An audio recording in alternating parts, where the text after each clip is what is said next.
Hi, and welcome to In the Loop. I'm Deneen O'Donnell, and today I'm with Marlene Domhoff from the Evans City Oktoberfest. And Marlene, you have a good German name, and you were telling me a little earlier about how the Oktoberfest was started. So tell me a little bit about that to start. Well, this is our 29th annual Oktoberfest, and it was started, of course, there was an oil boom in Evans City years ago, along with some other places, and there was a lot of German heritage here from that, and a number of people who, a lot of them aren't with us anymore, started this Oktoberfest to celebrate Evans City's German heritage.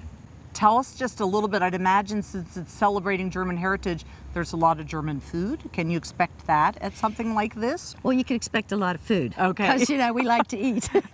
But there's not a lot of German food because we found over the years the people don't take like to it as Funny. much. But there will be some German food, and like I said, a lot of food. So what is the date? September 18th, 19th, and 20th.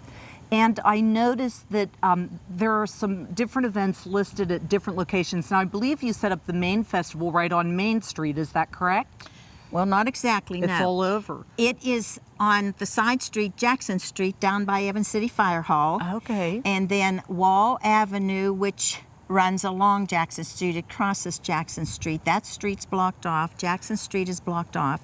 There are a few things on Main Street. If any of the merchants want to put out anything, they can do that. We have our quilt show here at St. Peter's Lutheran Church.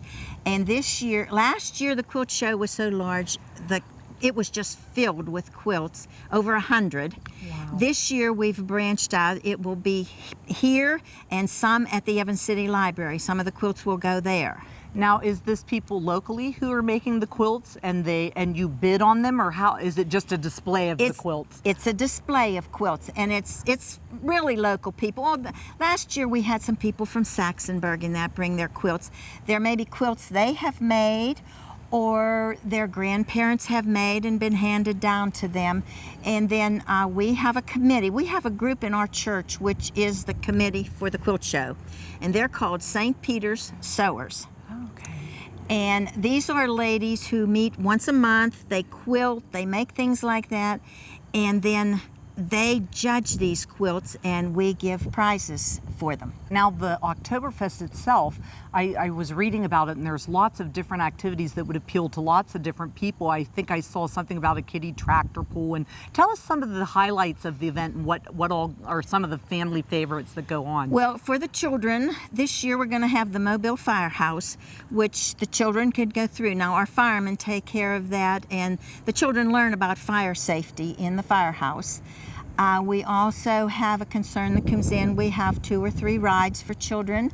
He has a couple trailers with children's games. Okay. And then we have this kids tractor pull and several things like that for the children. And you have bands, different groups performing, and I think I even saw something about fireworks. We have fireworks Saturday night at 8 o'clock. Craft vendors. Yes, I saw that we also, normally have 50 to 60 craft vendors. So it sounds like there's lots of fun stuff going on.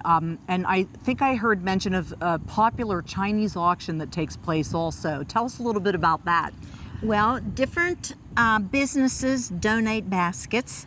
Some of our crafters donate baskets. Mm-hmm. And like I said, we usually have around 60 of those. We raffle them off Sunday around 5 o'clock. We end our celebration with a community church service down at the fire hall where we have all our things, and we'll raffle those things off at the end of that. Then we also this year are raffling off one of your outdoor fire pits. So I understand that there's a car cruise also. There is a car cruise Sunday afternoon from 12 to 4.